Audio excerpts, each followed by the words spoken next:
সঞ্জু, বাসায় কেউ জানে না যে আমি মদ খাই। যখন আন্নুর জন্য ভালো কিছু করি শুধু তখনই একটু খাই। I am happy. আন্নুকে বেস্ট টেডি বিয়ার দিয়েছি, 5 বছর ছিল। বেস্ট স্কুল দিয়েছি, 10 বছর ছিল। বেস্ট কলেজ দিয়েছি, 4 বছর ছিল। এখন বেস্ট হাজবেন্ড দিয়েছি, সারা জীবন থাকবে। কার্তিক আন্নুর জন্য একদম পারফেক্ট। আমি সত্যি বলছি, আন্নুর জন্য ওই বেস্ট। আন্নুর বিয়ে হয়ে গেলে তারপর তোমার জন্য ভাববো।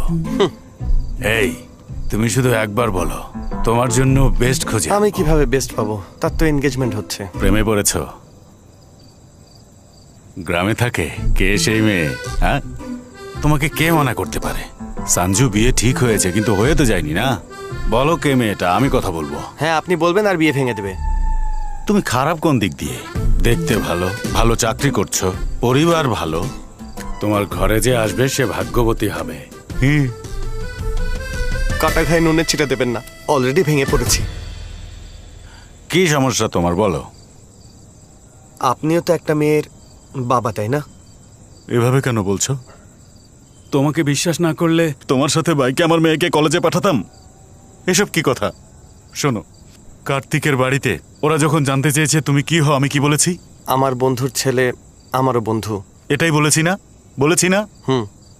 আমরা বন্ধু। মনের কথা বন্ধুকে খুলে বলো। না আঙ্কেল, এই বয়সে আপনার আর আমার ভাবনা এক হবে না। আমার বয়সে যা ঠিক মনে হয় আপনার কাছে ভুল মনে হবে। ওহ, চুল তো আর বাতাসে পাকেনি, এক লাফে এই বয়সে এসেছি। আরে বন্ধুত্ব করে নাও না। চুপ করুন তো আঙ্কেল, আমাদের মধ্যে বন্ধুত্ব হওয়া সম্ভব না। আপনি কোথায় আর আমি কোথায়? পার্সোনাল বিষয় বলতে পারবো না।